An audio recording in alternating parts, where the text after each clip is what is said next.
ഷാഫി പറമ്പിൽ ഇറങ്ങി കേട്ടോ. ഇനി നിങ്ങൾ ആരും നോക്കണ്ട, പാലക്കാട് UDF ഉണ്ടാവും. ഇലക്ഷന് നിൽക്കുന്ന ഷാഫി പറമ്പിലിനല്ല നിങ്ങൾ പേടിക്കേണ്ടത്, പ്രചരണത്തിന് ഇറങ്ങുന്ന ഷാഫി പറമ്പിലിനെ. കാരണം എന്താ പറയുക, തന്ത്രമന്ത്ര കുതന്ത്രങ്ങൾ അയാളെ കയ്യിലുണ്ട്. ജനങ്ങളെ കയ്യിലെടുക്കാനുള്ള എല്ലാ വകുപ്പുണ്ട്. ജനങ്ങൾക്കൊരു വിശ്വാസമുണ്ട് ഷാഫി പറമ്പിൽ പറയുന്ന വാക്കുകൾ 100% നിറവേറ്റുന്നുള്ളത്. അത് നിറവേറ്റലുണ്ട് കേട്ടോ. ഷാഫി പറമ്പിൽ ഒരു കാര്യം പറഞ്ഞാൽ മതി, നിങ്ങൾ വിശാലടിക്ക് ഓട്ടുത്തിക്കോളി, ബാക്കി ഞാൻ നോക്കിക്കോളാം എന്ന് പറഞ്ഞു കഴിഞ്ഞാൽ അവിടെയുള്ള ജനങ്ങൾക്ക് അത് മതി.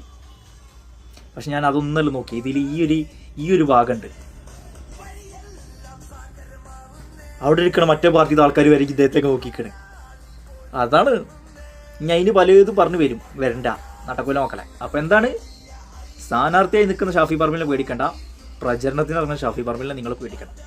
കാരണം അദ്ദേഹത്തിൻ്റെ വാക്കുകൾ അത് നിറവേറ്റും എന്നുള്ള വിശ്വാസം കേരളത്തിലുള്ള 90% പേർക്കുണ്ട്. മറ്റു പാർട്ടിക്കാർ വരെ ഭയക്കുന്ന ഒരു നേതാവ് ഉണ്ടെന്നുണ്ടെങ്കിൽ അത് ഷാഫി പറമ്പിലായിരിക്കും.